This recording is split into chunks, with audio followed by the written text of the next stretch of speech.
How to change your HP ePrint email address from HP Smart.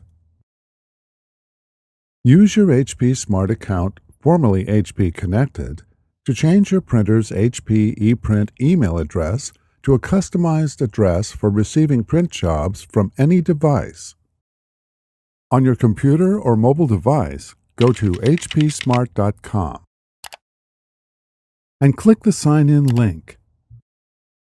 Enter the email address associated with your account and then select Next. Enter your password and then select Sign In. Find the printer you want to update and then select Change Settings.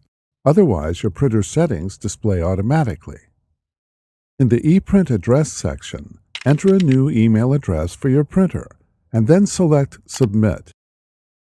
If the email address entered is not available, enter a different address and then select Submit. The address updates, and you can resume sending ePrint jobs to your printer from an email account or voice-activated device such as Google Home or Amazon Echo.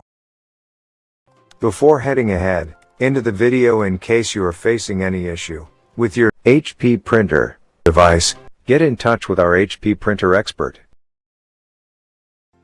Thanks for watching, and don't forget to smash that like button and hit the subscribe button so that you don't miss any of our videos, and in the case face any problem, get in touch with the experts.